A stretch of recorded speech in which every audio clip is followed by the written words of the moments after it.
Recently, I attended a rally alongside a diverse group of activists seeking to highlight the urgent humanitarian crisis in Gaza and call for a censure.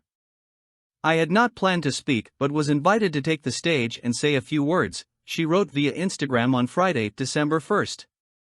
This phrasing was a terrible mistake, as it implies that until recently Jews have been strangers to persecution, when the opposite is true. As we all know, from centuries of oppression and genocide in Europe to the Tree of Life shooting in Pittsburgh, Pennsylvania, Jews have long been familiar with discrimination and religious violence, which continues to this day. The actress continued, "I deeply regret diminishing this reality and hurting people with this comment. It was my intent to show solidarity in the struggle against bigotry of all kinds, and I am sorry I failed to do so. I will continue my commitment to peace, truth, justice, and compassion for all people. I hope that we can meet with love and willingness to engage in dialogue, especially with those with whom we disagree." Original story continues below. Susan Sarandon was dropped by the United Talent Agency for her controversial remarks about the Israel-Hamas conflict. A spokesperson for UTA told The Hollywood Reporter on Tuesday, November 21, that the agency was no longer representing Sarandon, 77. The Oscar winner has yet to address the situation. Sarandon and UTA have yet to respond to Us Weekly's request for comment. Sarandon made headlines for a speech she gave at a pro-Palestine rally in New York City on Friday, November 17. "There are a lot of people that are afraid of being Jewish at this time, and are getting a taste of what it feels like to be a Muslim in this country, so often subjected to violence," Sarandon told the crowd according to video obtained by the New York Post.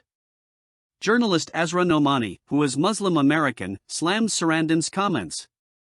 "Please don't minimize the experience of Jewish Americans by sanitizing the hell that it is for Muslims living in Muslim countries and vilifying America for the life and freedoms she offers Muslims like my family," she wrote on X, formerly Twitter, on Monday, November 20.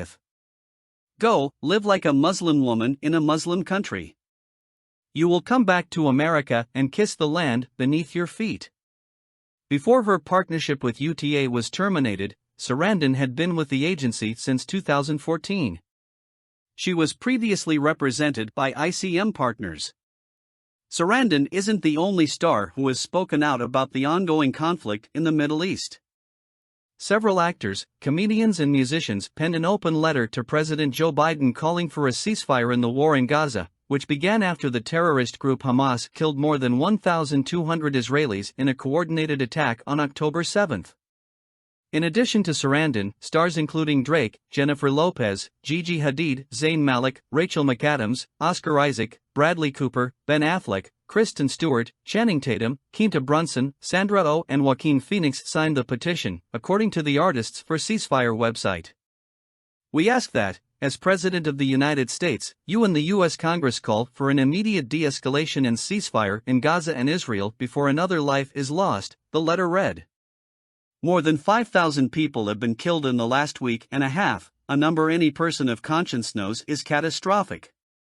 "We believe all life is sacred, no matter faith or ethnicity, and we condemn the killing of Palestinian and Israeli civilians." The group implored world leaders to honor all of the lives in the Holy Land by ending the bombing in Gaza, facilitating the safe release of all hostages and allowing humanitarian aid to reach the region urgently. The letter concluded with celebrities expressing their pain and mourning for those affected by the war and the desire to stop more bloodshed.